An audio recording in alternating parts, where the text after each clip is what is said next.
Ya. Hola, buenos días. Yo soy Natia Niklichek, residente de oftalmología, y voy a comentarles un caso que estaba viendo la doctora Sat de una endoftalmitis post-trabeculectomía, pero que este paciente tiene antecedentes ya de previos. Ahí sí. Ah, ya, gracias. Es un paciente, espera, me voy a sacar eso. Ahí. Paciente de 78 años, sin antecedentes mórbidos de importancia, más que está en tratamiento por un glaucoma, y que en 2011 tuvo una trabeculectomía y una cirugía de catarata en su ojo derecho. Había estado bien de esto. Espérame.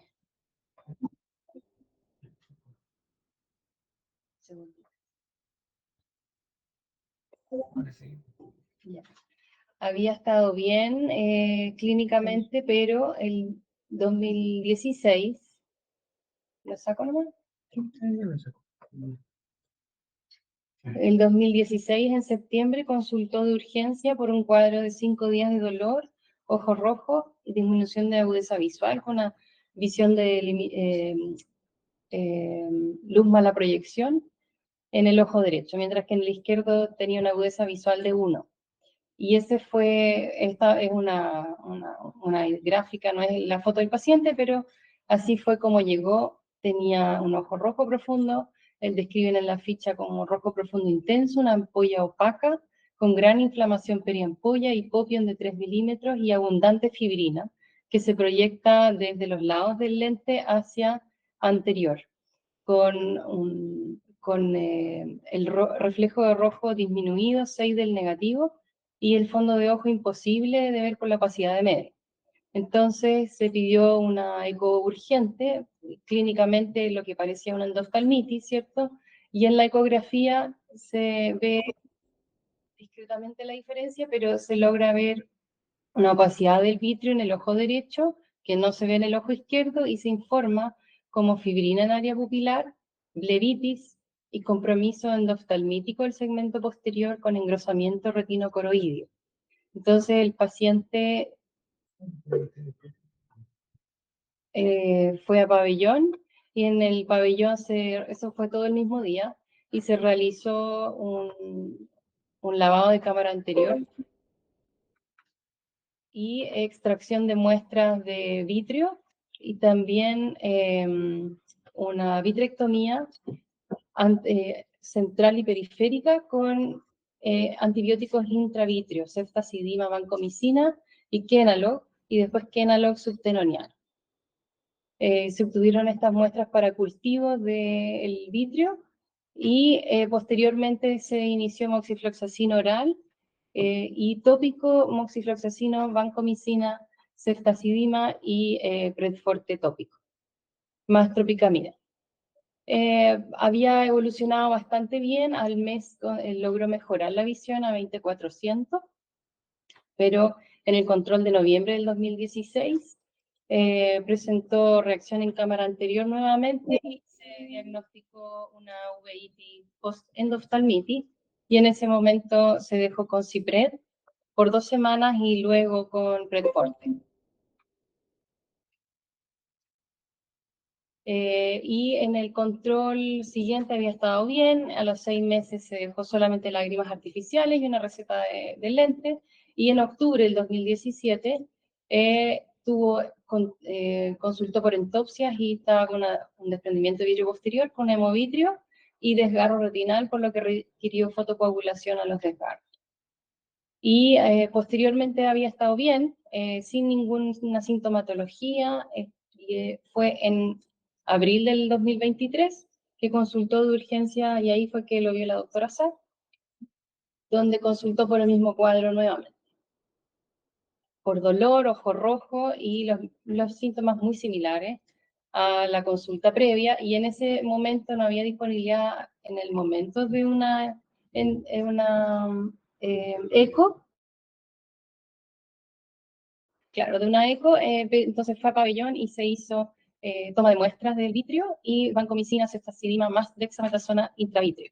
Posteriormente se logró hacer la ecografía, donde se ve este contenido, ¿cierto?, que es móvil, de opacidad del vitrio, y además también se describe desprendimientos coroides serosos en casi 360 grados.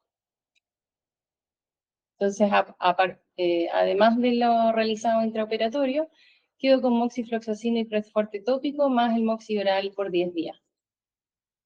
Y se controló al mes y a los 2 meses, manteniendo la visión de luz mala proyección, y quedó con Predforte 3 veces al día, y esa fue la última atención que se dio acá en la clínica. Entonces, ¿qué sabemos de las endoftalmitis relacionadas a la ampolla o post-trabeculectomía? Es que junto con la blebitis forman parte como de un espectro, en realidad, de las infecciones relacionadas a la ampolla, con una incidencia de 0,2 a 9,6 de las cirugías filtrantes, dependiendo de los reportes. La mayoría de las veces se presenta de forma tardía, después de las 6 semanas, entre 3 días hasta 9 años, según el estudio de Busby en 2004, y con un promedio de presentación a los 19 meses. Lo menos frecuente es de forma aguda, y se considera que la patogenia es muy similar a la cirugía de catarata, pero no así la que es de forma tardía. Las formas de infección o cómo ingresa la bacteria es de forma directa o de forma indirecta. La directa es porque hay una fuga en la ampolla, o sea, el Seidel positivo, o también de manera transconjuntival porque la pared de la ampolla es muy fina y las bacterias en este caso tienden a ser más virulentas. En este caso, el estreptococo y la moraxela tienen endotoxinas y exotoxinas que aumentan la adherencia y la penetración a la ampolla filtrante, mientras que la lesión indirecta es por lesiones repetidas del epitelio que facilitan la penetración de agentes que son menos virulentos. Lo más frecuente es que en las infecciones relacionadas a la ampolla, el estreptococo es el principal en la endoftalmitis, seguido por el Haemophilus, la Pseudomonas y el Enterococo, y el Staphylo aureus es más común en la blebitis. En cambio, en los patógenos post-cirugía catarata, o sea, la endoftalmitis post-catarata, el Staphylo coagulasa negativo es el más predominante. Los factores de riesgo, el factor más importante es la pared delgada, avascular o ampollas quísticas. Y se ha visto que el uso de antimetabolitos aumenta esa incidencia de conseguir ampollas más delgadas. También nos ayuda a que la ampolla se mantenga funcionando más tiempo. Por otro lado, la ampolla de localización inferior ha aumentado, o sea, aumenta como alrededor de 5 veces el riesgo de endoftalmitis. Y esto se produce porque hacia inferior la ampolla queda más expuesta y se daña más el epitelio. Lo mismo pasa cuando las ampollas tienden a cabalgarse hacia nasal o temporal, también hay más riesgo de endoftalmitis. O cuando hay una fuga crónica, también se ha visto que eso lógicamente tiene más riesgo de endoftalmitis y tener conjuntivitis bacteriana. Y aquí lo que se sugiere es que en casos de pacientes que tienen cirugía filtrante y tienen conjuntivitis bacteriana, sean tratados con agentes bactericidas y no bacteriostáticos como el cloralfenicol. Por otro lado, antecedentes de infección, blefaritis, triquiasis, ojo seco, obstrucción nasolagrimal, uso de lente de contacto, trauma ocular, infecciones respiratorias altas. También en miopes axiales, porque se considera que hay un adelgazamiento escleral y de la conjuntiva, eso aumentaría el riesgo. Y pacientes de edad avanzada, diabetes, o que usen corticoides sistémicos y que tengan malnutrición. Entonces, los síntomas van a ser ojo rojo, fotofobia, descarga purulenta y visión borrosa. El dolor es muy importante y cuando es el inicio brusco y progresiva, la progresión es rápida, se sospecha o es más sugerente una endoftalmitis, mientras que si es más lenta, de una blebitis. Y los signos que vamos a poder encontrar, el signo bien característico en la blebitis sobre todo, es el blanco sobre rojo, que les voy a mostrar una fotografía. El contenido de la ampolla que sea opalescente, no transparente, puede o no haber infiltración, y que haya una reacción en cámara anterior, eso es variable. Puede haber estrechamiento o no de la cámara anterior, hipotonía y vitreitis. Ahora, si es que no logramos ver el vitrio y hay una reacción de cámara anterior importante, vamos a considerarlo como una endoftalmitis. Y siempre hacer una eco para poder diferenciar. Entonces, en la primera fotografía de la izquierda vemos un ojo rojo profundo con la ampolla que está avascular. Esto es secreción purulenta. Y en esta fotografía de acá, el signo inicial de la endoftalmitis, que es la perifleritis. Ya ese es el primer signo que aparece al fondo de ojo. Esta es otra fotografía de una blebitis donde se ve el blanco sobre rojo. Entonces está la ampolla avascular blanca con pared muy fina y quística y el ojo rojo profundo. Y esta es otra fotografía con lo mismo, el blanco sobre rojo. Y esto es importante, que si bien este paciente no tiene una blebitis o una endoftalmitis, es una ampolla que se ve de pared muy fina, quística, que está levantada, ¿cierto?, cabalgando sobre la córnea, y estos son factores de riesgo de que pueda presentar una infección de la ampolla. Entonces, ¿qué sabemos del manejo de la endoftalmitis? En realidad, el manejo actual de la endoftalmitis está basado en el EBS, que es un estudio del 95, que es un estudio controlado randomizado de 420 pacientes, donde se evaluó el manejo de la endoftalmitis bacteriana postoperatoria, pero en casos de catarata, de cirugía catarata o de implante de lente secundario. Y lo que se hizo fue dividir estos pacientes en dos grupos. Uno donde se hacía tap and injection, que es cultivo e inyección de antibióticos intravitreos, y el otro grupo donde se hizo vitrectomía más lo anterior. Y además de eso, se usó en ambos grupos antibióticos o no, para ver si es que esto funcionaba, antibióticos endovenosos. Se vio que no había beneficio en el uso de antibióticos endovenosos y que en los pacientes que tenían agudeza visual, proyección de luz o peor, tenía 3 veces mejor probabilidad de conseguir una visión de 20/40 en el grupo de vitrectomía, pero en los pacientes que tenían movimiento de manos o mejor no había diferencia entre ambos grupos. Entonces, el problema de este estudio es las limitaciones que tiene, es que no incluyen pacientes que no sea por cirugía catarata o implante de lente intraocular. Entonces, no va a ser necesariamente extrapolable a otras cirugías intraoculares o endoftalmitis con inyecciones. Y también en este estudio se excluyeron a las pacientes con NPL o con gran opacificación de cámara anterior, o sea que no se lograba ver estructuras del iris. Y en esos casos en general son endoftalmitis más severas o de patógenos más virulentos. Entonces no sabemos con este estudio si la vitrectomía sería superior en esos casos.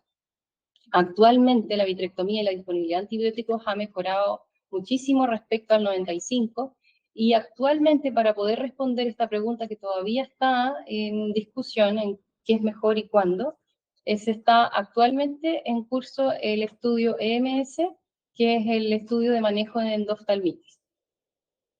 Pero ¿qué sabemos sobre endoftalmitis en este tipo de pacientes? Es que en el estudio de Busby del 2005, lo que se quiso hacer fue comparar cuál era el manejo antes del EBS y después del EBS.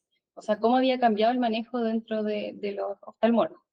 Y antes del EBS, o sea, desde el 89 al 95, la vitrectomía era mucho más frecuente que después después de este estudio del EBS.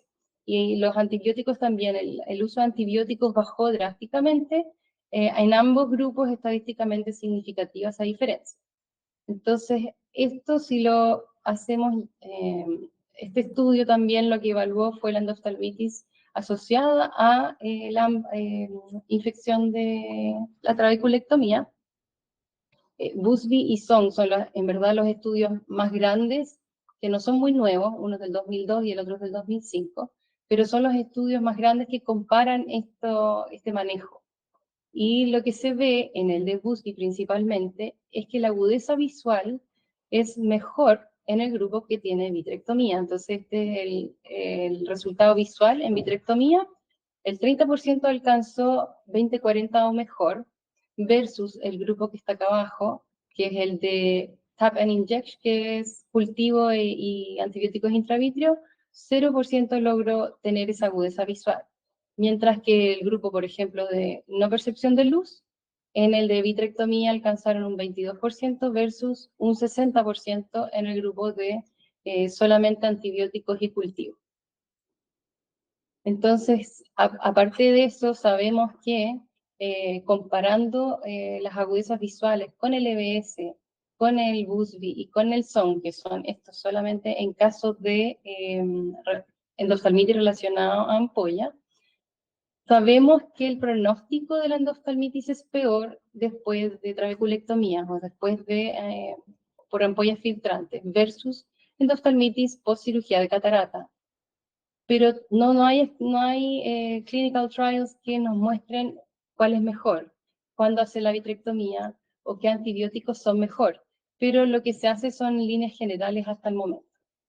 Sabemos que los antibióticos intravitreos logran niveles efectivos de concentración inhibitoria mínima para la mayoría de los patógenos que afectan esta patología y que las quinolonas de cuarta generación vía sistémica penetran la barrera hematocular, cubriendo gram positivos y gram negativos. Por otro lado, el estudio de EBS lo que utilizó como antibióticos endovenosos fue amicacina ceftazidima o amicacina ciprofloxacino, y sabemos que la amicacina no penetra el humor vítreo y que el ciprofloxacino no cubre Staphylo aureus ni Streptoepidermidis. Y no hay más estudios sobre antibióticos endovenosos. Lo único que encontré es que Engelbert hace un estudio pero en modelo animal donde compara imipenem endovenoso versus vancomicina y amicacina intravitrio, solo ambos, o sea, solo imipenem o solo intravitrio, y sigue ganando intravitrio en un modelo animal. Y también sabemos que el moxifloxacin oral logra 90% concentración inhibitoria mínima, como les contaba, pero no logra esto en Pseudomonas aeruginosa y bacteroides fragiles. No hay un consenso todavía a nivel internacional, pero sí hay algunas guías, y esta es la guía del Moorfields, del Servicio de Glaucoma, donde sugieren de una manera más bien sistematizada de cómo hacer el tratamiento. Me gustó, entonces por eso se lo quise compartir, que lo que ellos proponen es que el cultivo conjuntival en realidad no tiene mucha utilidad como para el tratamiento, pero lo hacen de forma de auditoría. Usan moxifloxacino cada 1 hora, esto es tópico, día y noche, y después se va titulando la baja, y esto es en el caso de las blebitis. Es decir, que no hay reacción en cámara anterior ni vitreitis, comprobada en la eco. Continúan con moxifloxacino oral por 10 días, esteroides tópicos, Predforte 4 veces al día, y esto hay que controlarlo muy seguidamente para evaluar que no evolucione una endoftalmitis. Y si se comprueba la endoftalmitis, además de lo anterior, hay que agregar antibióticos intravitreos, vancomicina, amicacina o ceftazidima, esteroides intravitreos que usan dexametasona, y corticoides sistémicos que ellos usan prednisolona al ingreso si es que no hay contraindicación. Y el resto es lo mismo que la blebitis. Ahora, hacer o no hacer vitrectomía, no hay lineamientos claros aún, pero la tendencia actual es de que la vitrectomía temprana tendría mejor outcome visual que no hacerla tempranamente. Porque como veíamos el EBS no se puede extrapolar a esta población. Hay estudios de Cangas, por ejemplo, que habla de los corticoides intravitreos que también tendrían mejor outcome visual. Por lo tanto, esos también los vamos a utilizar. ¿Y cómo podemos prevenir la endoftalmitis dentro de la técnica quirúrgica? Lo que les comentaba, evitar las ampollas que sean hacia inferior, y evitar que la ampolla que esté ubicada superior se extienda hacia temporal o hacia nasal, porque aumentaría la exposición y más daño epitelial. Evitar las trabeculectomías cuando hay conjuntivas demasiado delgadas, y en ese caso optar por otra opción quirúrgica. Y también describen que se puede optar por flap conjuntival de base saco-conjuntival, tratando un área extensa con antimetabolito. Y en caso de suturas ajustables que idealmente no estén expuestas, pero si están expuestas, asociar a antibióticos tópicos. Siempre educar al paciente los signos de alarma para que se consulte tempranamente. Se ha visto que el uso de antibióticos de uso prolongado no evita la endoftalmitis y en realidad podría aumentar la selección de flora de bacterias resistentes a antibióticos. Importante tratar la blefaritis, la superficie ocular y la triquiasis porque esto aumentaría el riesgo de infección. Y cuando hay una fuga en la ampolla que es crónica, ¿cuándo tratar? Esto es variable, depende un poco de las patologías de base del paciente, si es que hay o no hay compromiso visual, eso se podría evaluar, si es que la fuga es escasa, por ejemplo, como lo describen como que suda, cuando la fuga es muy poca, se puede hacer manejo conservador, pero si es que hay infecciones previas relacionadas a la ampolla o si hay compromiso visual por maculopatía hipotónica, es mejor tratar la filtración.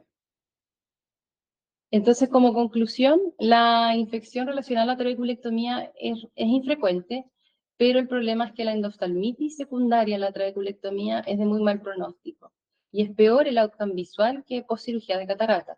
Todavía no hay consenso claro sobre el manejo porque faltan clinical trials, pero lo bueno es que actualmente se está en curso el EMS y siempre considerar el cultivo, el antibióticos intravitreos, los corticoides intravitreos y la vitrectomía aún es discutible. De hecho, en nuestro caso, el primer episodio que tuvo de endoftalmitis se hizo vitrectomía, mientras que en el segundo no se realizó. La causa de que no se realizó en la segunda fue por la mala agudeza visual que tenía previo al cuadro y por los ¿cómo se llama? Desprendimientos coroides. Al menos eso fue lo que se entendió desde la ficha clínica. Es importante educar a los pacientes, vigilar siempre la fuga de la ampolla, es decir, cada consulta, evaluar si hay Seidel, tratar rápidamente, oportunamente para mejorar el outcome visual dentro de lo posible. Eso quería comentarles. Muy bien.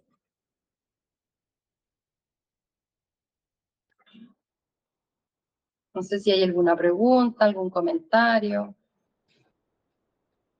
Bueno, la verdad es que ya me estoy acostumbrado a muy buenas presentaciones, entonces ha sido muy completa la presentación. Es un caso especial, un caso muy distinto de lo habitual. Llama la atención, también eso es una pregunta de que parece que no se habría alterado el resultado de la trabeculectomía inicial, digamos, en términos de presión del Depresión, se paciente, mantuvo, sí. porque es muy raro, habitualmente cuando ocurren estas cosas, la trabeculectomía falla y falla definitivamente. Entonces eso ya es una cosa muy rara. Ahora es un paciente que tiene dos infecciones a través del tiempo que también es raro, muy raro. Y es una pesadilla espantosa esto de tener una trabeculectomía, es decir, una endoftalmitis en trabeculectomía. Ahora, después de haber pasado muchos años viendo pacientes con glaucoma y operados de ampolla filtrante, uno ve después filtrantes tremendamente delgadas que se mantienen en el tiempo nunca con problemas. Claro. Un pequeño detalle interesante es cuando la ampolla es demasiado exuberante y cubre parte de la córnea, una de las fórmulas más adecuadas es poner un punto, digamos que va compresivo, que va de lado a lado y prácticamente estrangula la ampolla y uno puede resecar la parte inferior sin problema. Y no altera, digamos, la filtración, no altera la capacidad filtrante. Eso es muy importante. Ahora, con respecto al pronóstico, siempre el pronóstico es mucho mejor cuando las condiciones son más adecuadas. Y la oportunidad de tratamiento, por supuesto, es una cosa sumamente importante. Ahora, esta paciente también entraña el riesgo de que las operaciones combinadas de trabeculectomía y catarata tampoco son muy buenas, no son elegibles hoy día. Y hay que pensar, sí, también que la trabeculectomía después de la catarata, o la catarata, la operación de catarata después de la trabeculectomía entrañan un 30% de riesgo de bloqueo o de falla de la cirugía filtrante. También es importante considerarlo. O sea, 1/3 de los pacientes que se operan de catarata post-trabeculectomía les falla. Se debe echar a perder la operación filtrante. Muy interesante el caso y muy bien tratado. Muchas gracias. Hola, buenos días. Gracias, Nate, por la presentación. Gracias, doctora. Sí, la Nate me pidió que querían presentar un caso de glaucoma y me acordé de este caso porque me lo presentaron el último paciente en la consulta y que si podía ver un cuerpo extraño de urgencia y el cuerpo extraño resultó ser una endoftalmitis. Entonces, lo digo porque de repente uno, igual aunque quiera o no le van a llegar estos casos, si bien son raros. Y claro, este paciente es distinto porque ya tenía un mal pronóstico, porque ya había tenido una endoftalmitis previa, era un ojo ciego, digamos. Era para recalcar más que nada la importancia de la endoftalmitis en los pacientes de cirugía filtrante que tienen un pronóstico, como dijo la Natia, cierto, mucho peor, porque en general es bastante más agresiva. De hecho, el uso de corticoides es como imperativo acá, a diferencia de otras endoftalmitis, obviamente no, pero por lo menos después de que tengan 2 días de cobertura de antibiótico.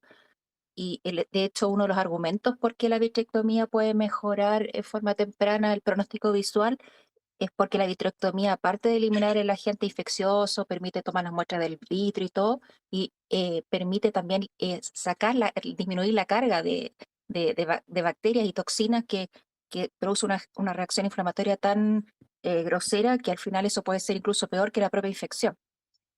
Entonces, la idea era recalcar esa diferencia y que los becados estuvieran al tanto, que es cierto que afortunadamente la mayoría no son estas endoftalmitis, muchas veces son la blebitis, no más que esta inyección en la ampolla, que muchas veces con antibióticos tópicos de quilonoras andan bien, pero a veces hay que estar encima porque si se agravan, el, hay que actuar rápido.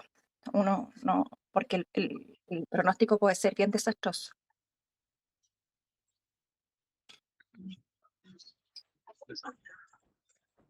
Chao, doctor, que esté bien.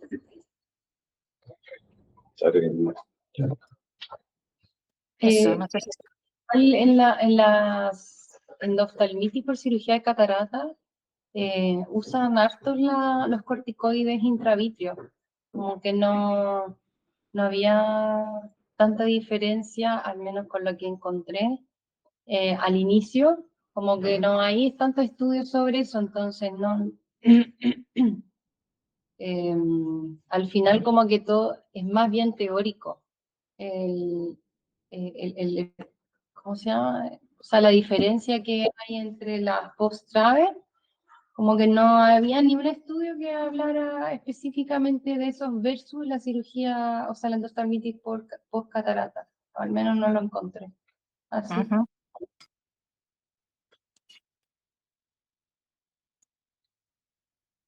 ¿Qué más? Perfecto. No sé si Andrés quiere decir algo. ¿Puedo poner la presentación de nuevo? Es que había una cosa que quería mostrarles, a ver qué opinaban. No lo agregó como parte de la presentación porque creo que es como discutible así extra. Es que estaba viendo una presentación del doctor, el que es muy famoso en glaucoma del Moorfields. Keith Barton. Keith Barton. Y él hablaba de que la forma de la trabeculectomía también podía ayudar en que esta es una presentación que él estaba haciendo y que él habla de cómo hacer la trabeculectomía como para que mejore el flujo hacia posterior. Y lo que él habla es que esta es la clásica que hacían, pero que tendía el flujo a irse hacia los lados más que hacia atrás. Entonces el problema que él planteaba era que el flujo al irse hacia los lados tendía como a cabalgar más la ampolla hacia la córnea. Y que eso también se asociaba a que se cicatrice aquí más que por los lados, el flap escleral. Y que los norteamericanos usaban más esta forma, que es triangular, que se podría ayudar a que el flujo se vaya hacia posterior, porque la idea es que nuestra ampolla esté acá arriba, que no baje hacia los lados, y que lo que él planteaba y que su mentor, según él, su mentor le había enseñado, era que el flap podría ser de paredes un poquito más cortas, para que el flujo fuera hacia posterior, porque si la distancia entre el flap y acá es menor, entonces el humor acuoso sale más hacia allá, en cambio la distancia desde aquí hasta acá es mayor, entonces era menos probable de que fluyera hacia allá y la ampolla se formaría más hacia atrás. No sé qué opinan ustedes. Bueno, la anatomía de la ampolla es súper importante. Yo personalmente, probablemente la Natia que ya está pasando, los que ya han pasado por lo cómo van a ver que hay distintas técnicas. En general, yo personalmente siempre por lo menos lo que hago es yo no ocupo las suturas ajustables porque les hago suturulisis en caso que sea necesario después. Yo sé que Osvaldo usa sutura ajustable, pero lo que sí hago es dejar no hago el flap de la conjuntiva directamente en el limbo, sino que dejo como 1 o 2 milímetros de conjuntiva y ahí abro la conjuntiva de manera a asegurarme que la ampolla quede más atrás. Eso me permite que la ampolla quede más atrás, menos probable es que se me cabalgue y se me hace más fácil suturar la conjuntiva, ¿ya? Que es una forma que algunos usan. Lo otro, Nati, hola a todos, oye, excelente presentación y tema a discusión, muy bueno, así que también a la Maca ahí que puso este caso.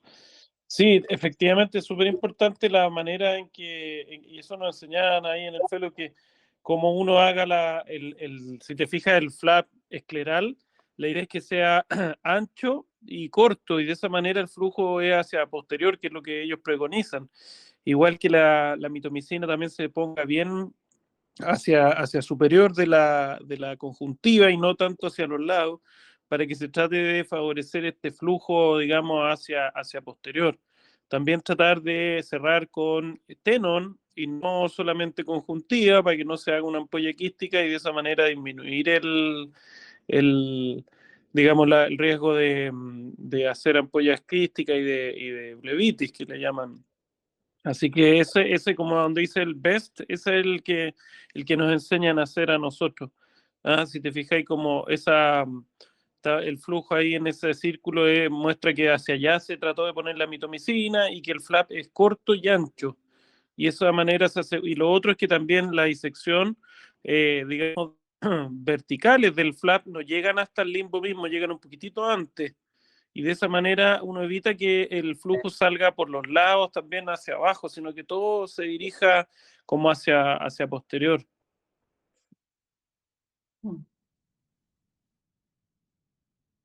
Bien. Muchas gracias. Yo creo que estamos. Bueno, gracias a todos. Doctor Ardila tenía levantada la mano. No, lo hice mal. Muchas gracias por la exposición. Excelente, gracias. Disculpen. Ya. Bueno, que tengan buen día. Cuídense.